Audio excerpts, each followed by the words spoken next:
வணக்கம் நேயர்களே, விடியல் ஒளி நிகழ்ச்சியில் உங்களை சந்திப்பதில் மிக்க மகிழ்ச்சி. இலக்கியம் என்பது வெறும் பொழுதுபோக்கு அம்சமாக மட்டும் இருத்தல் போதாது.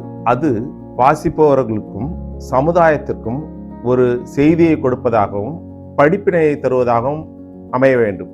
அப்படி படைக்கப்பட்டதுதான் ஒரு சிறந்த இலக்கியம் என்று கூற முடியும். அந்த வகையில் எழுதப்பட்ட ஒரு சிறுகதையை தான் நாம் இன்று பார்க்க போகிறோம்.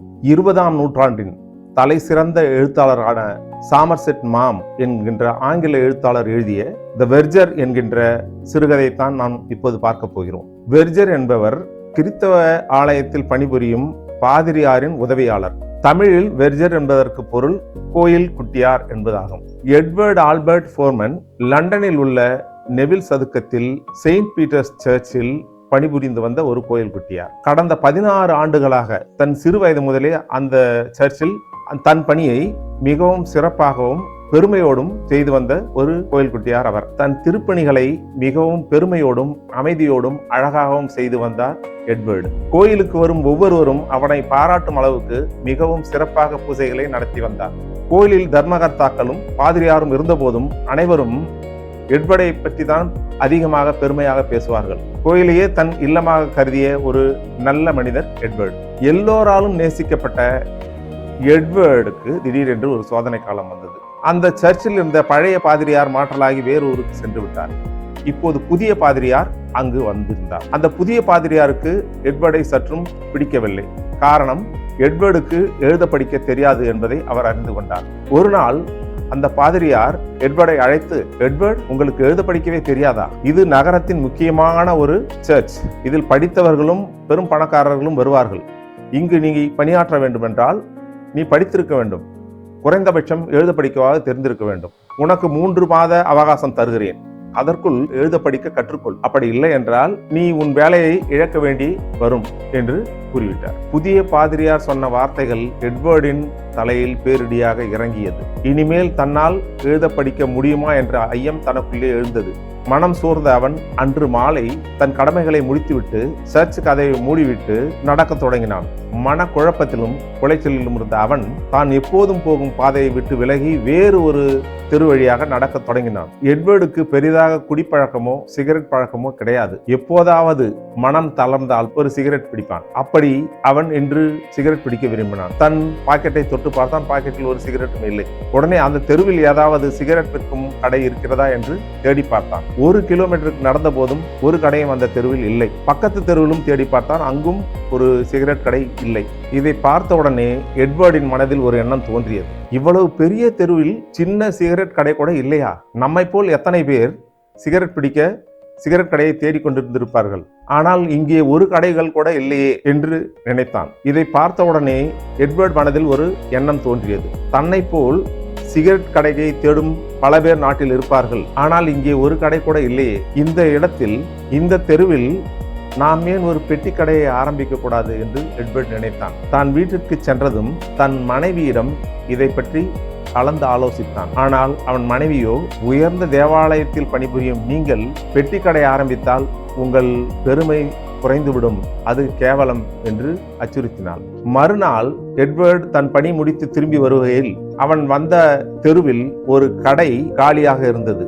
அது இவனுக்காகவே கட்டப்பட்டு வாடகைக்கு விடுவதற்காக தயாராக இருந்தது போல் இருந்தது. அதற்கு மறுநாள் அவன் அந்த கடையை வாடகைக்கு எடுத்தான். அங்கே தான் நினைத்தபடியே ஒரு பெட்டி கடையை திறந்தான். தான் வேலை செய்த அந்த சர்ச்சில் தன் வேலையை ராஜினாமா செய்துவிட்டு வந்து முழு மூச்சாக தன் கடையை தொடர்ந்து நடத்த ஆரம்பித்தான். என்ன அதிசயம்! ஓராண்டில் தான் எதிர்பார்த்ததை விட அதிக லாபம் கிட்டியது. பணம் கொட்டு என்று கொட்டியது. அடுத்த ஆண்டு தான் அந்த நகரின் மற்றொரு தெருவில் இதே போல் ஒரு பெட்டி கடையை ஆரம்பித்தான். அங்கே தான் ஒரு மேனேஜரையும் அமர்த்தினான். இப்படி ஒவ்வொரு ஆண்டும் ஒரு கடையாக ஆரம்பித்து 10 ஆண்டுகளில் லண்டன் மாநகரின் 10 தெருக்களில் 10 கடைகளை சிறப்பாக நடத்தி வந்தான் எட்வர்டு. ஒவ்வொரு திங்கட்கிழமை காலையிலும் ஒவ்வொரு கடையாக சென்று தன் வசூலை சேகரித்துக் கொண்டு வங்கிக்கு சென்று வங்கியில் பணத்தை சேமிப்பது அவனுடைய பழக்கமாக இருந்தது.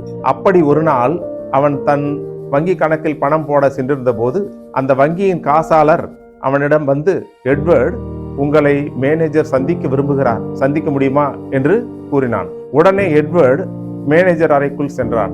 மேனேஜர் அவனை இன்முகத்தோடு வரவேற்று அமரச் செய்து, எட்வர்ட், வாழ்த்துக்கள், உங்கள் கணக்கில் எவ்வளவு பணம் இருக்கிறது என்று உங்களுக்கு தெரியுமா என்று கேட்டார். எட்வர்ட் உடனே சற்று யோசித்து, சுமாராக ஒரு 3 கோடி இருக்கும் என்று நினைக்கிறேன் என்றார்.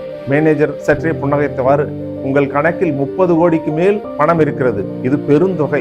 இப்பணத்தை நீங்கள் சேவிங் அக்கவுண்டில் வைத்திருந்தால் பெரிய வட்டி கிடைக்காது. இதை நீங்கள் வேற ஏதாவது திட்டத்தில் போட்டால் உங்களுக்கு பல மடங்கு வட்டி கிடைக்கும் என்று அறிவுறுத்தினார். உடனே எட்வர்ட், அதை பற்றியெல்லாம் எனக்கு அதிகமாக தெரியாது என்றான். உங்களுக்கு ஒன்றும் தெரிய தேவையில்லை. நீங்கள் செய்ய வேண்டியதெல்லாம் ஒரு கையெழுத்து போட வேண்டியது மட்டும்தான் என்றார் மேனேஜர். அப்படியா என்றான் எட்வர்ட். நாங்கள் உங்களுக்கு ஒரு படிவத்தை தருகிறோம். அதில் நீங்கள் படித்து பார்த்து கையெழுத்து போட வேண்டியது மட்டும்தான் உங்கள் வேலை. மற்றவற்றை நாங்கள் பார்த்துக் கொள்கிறோம் என்றார் மேனேஜர். எட்வர்ட் உடனே, என்னால் முடியாது என்றார். ஏன் முடியாது என்றார். நீங்கள் என்ன எழுதியிருக்கிறீர்கள் என்று எனக்கு எப்படி தெரியும் மேனேஜரே என்று கேட்டான் எட்வர்ட். ஏன் நீங்களே படித்து அறிந்து கொள்ளலாமே என்று சொன்னார் மேனேஜர். எனக்கு எழுத படிக்க தெரியாது, கையெழுத்து மட்டும்தான் எனக்கு போட தெரியும் என்றான். இதை கேட்டவுடன் வங்கி மேனேஜர் ஆச்சரியத்தில் அதிர்ந்து போனார். என்னது, உங்களுக்கு எழுத படிக்க தெரியாமலேயே இவ்வளவு பணத்தை சேமித்து வைத்திருக்கிறீர்களா? அப்படி என்றால் உங்களுக்கு எழுத படிக்க தெரிந்திருந்தால் இந்நேரம் எப்படி ஆகியிருப்பீர்கள் என்று ஆச்சரியத்தோடு ஒரு கேள்வியை கேட்டார். இதை கேட்டவுடன் எட்வர்ட் மிகவும் அமைதியாக புன்னகைத்தவர், எனக்கு மட்டும் எழுத படிக்க தெரிந்திருந்தால் செயின்ட் பீட்டர்ஸ் சர்ச்சில் மணி அடித்துக் கொண்டிருந்திருப்பேன் என்று கூறினார். நண்பர்களே, இக்கதை சொல்லும் வாழ்வியல் படிப்பினை என்னவென்றால், ஒருவன் பணக்காரனாவதற்கு படிப்பு மட்டும் போதாது. தன்னம்பிக்கை, விடாமுயற்சி, கடின உழைப்பு, சாதிக்க வேண்டும் என்ற வெறி, இவை மிக மிக முக்கியம். அவை இருந்தாலே அவன் பணக்காரன் ஆகிவிடலாம் என்பதைத்தான் இக்கதை மிக அழகாக கூறியிருக்கிறது. இந்த கதை நம் எல்லோருக்கும் ஒரு படிப்பினையாக இருக்கும் என்று நினைக்கிறேன். மீண்டும் அடுத்த நிகழ்ச்சியில் உங்களை சந்திப்போம். நன்றி, வணக்கம்.